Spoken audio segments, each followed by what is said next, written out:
दोस्तों, महाभारत युद्ध को मानवीय इतिहास का सबसे भीषण युद्ध माना जाता है। इस महायुद्ध के आज भी कई साक्ष्य मौजूद हैं। इसी कड़ी में हम आपको एक ऐसे धाम के दर्शन करवाने जा रहे हैं जिसके बारे में दावा किया जाता है कि यही वो स्थान है जहां बैठकर भगवान शिव और माता पार्वती ने पूरा युद्ध देखा था। तो चलिए आपको उस स्थान के दर्शन करवाते हैं। यह धाम नाहन शिमला राष्ट्रीय राजमार्ग पर जिला सिरमौर के सराहा कस्बे से 12 किलोमीटर दूर एक पर्वत के शिखर पर स्थित है। इसकी समुद्र तल से ऊंचाई करीब 6800 फुट है। इस बेहद प्राचीन धाम को भूरेश्वर महादेव या भूरसिंह देवता मंदिर के नाम से जाना जाता है। स्थानीय ग्रंथों, साहित्यकारों व इतिहासकारों से मिली जानकारी के अनुसार द्वापर युग में इसी पर्वत शिखर पर बैठकर भगवान शिव व माता पार्वती ने कुरुक्षेत्र के मैदान में कौरवों व पांडवों के बीच हुआ महाभारत का युद्ध देखा था। उसी काल से यहाँ पर स्वयंभू शिवलिंग की उत्पत्ति मानी जाती है। भूरेश्वर महादेव की यह पर्वत श्रृंखला देवदार, कायल, बान, चीड़, बुरास और काफल के पेड़ों से भरी पड़ी है, जो यहाँ आने वाले पर्यटकों और श्रद्धालुओं को अपनी ओर अनायास ही आकर्षित करती है। क्वाकधार में स्थित भूरेश्वर महादेव मंदिर में पूरे वर्ष श्रद्धालुओं व पर्यटकों का तांता लगा रहता है। ये पश्चात क्षेत्र के लोगों के कुल देवता भी हैं। बता दें कि भूरेश्वर महादेव की देव परंपरा भी एकदम निराली है। यहाँ गोपनीय शावरी मंत्र और पारंपरिक धूप दीप से पूजा के चलते देवता आधी रात के घनघोर अंधेरे में एक विचित्र चमत्कार करते हैं। यहाँ एक शिला पहाड़ में तिरछी लटकी है। यह स्थान इतना खतरनाक है कि अगर यहाँ से कोई वस्तु गिर जाती है तो हजारों मीटर खाई में पहुँच जाएगी। देवता इसी शिला पर न केवल छलांग लगाते हैं बल्कि करवटें भी बदलते हैं। हर साल दीपावली के बाद देव ग्यास के अवसर पर यहाँ देव उत्सव मनाया जाता है।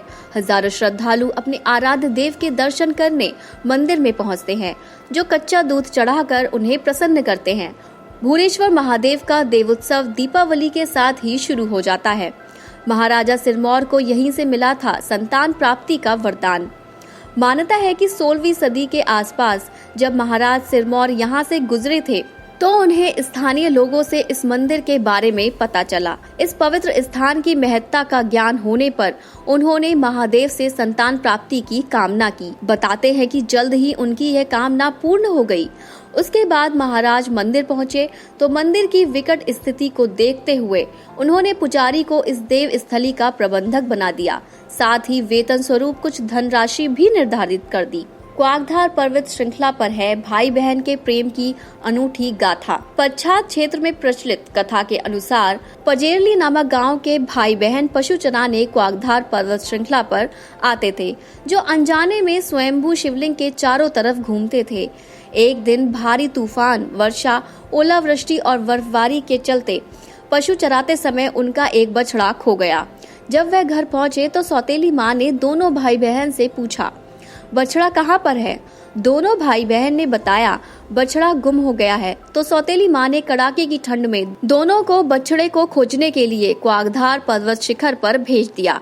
पर्वत शिखर पर शिवलिंग के पास बछड़ा मिलने पर भाई ने बहन को घर भेज दिया। दूसरे दिन जब पिता और बेटी बछड़े और पुत्र की खोज में पर्वत पर पहुंचे तो शिवलिंग के पास बछड़े और लड़के को अचेत अवस्था में पाया, जो देखते ही देखते दिव्य शक्ति में अंतर्ध्यान हो गया। कुछ सालों बाद सौतेली माँ ने लड़के की बहन का विवाह एक काने व्यक्ति के साथ ही कर दिया। काना व्यक्ति जब बारात लेकर वापस जा रहा था तो बारात उसी रास्ते से गुजरी जहां पर लड़की का भाई अदृश्य हुआ था। बहन ने उस स्थान पर डोली रुकवाई और भाई को याद किया। भाई को छोड़कर बहन ससुराल जाने को तैयार नहीं थी। भाई के वियोग में बहन ने डोली से छलांग लगा दी और कुछ दूरी के बाद ही वह अंतर्ध्यान होकर पवित्र जलधारा के रूप में प्रकट हुई। बाद में यह जल प्रवाह नदी में बदल गया। मान्यता है कि आज इस नदी से आसपास गांव में पीने के पानी की जरूरत पूरी होती है। भाई बहन द्वारा अनजाने में की गई शिव परिक्रमा के आशीर्वाद से शिवलोक को प्राप्त हुए। कैसे पहुँचे क्वाकधार? क्वाकधार पर्वत श्रृंखला बेहद सुंदर और मनमोहक है, इसलिए यहाँ हर साल पर्यटक जाते रहते हैं। यहाँ पहुँचने वाले पर्यटकों के लिए सबसे नजदीक के रेलवे स्टेशन धर्मपुर, सोलन व कालका हैं। चंडीगढ़ से क्वाकधार की दूरी 70 किलोमीटर है और हिमाचल सरकार के विश्राम गृह उपलब्ध हैं।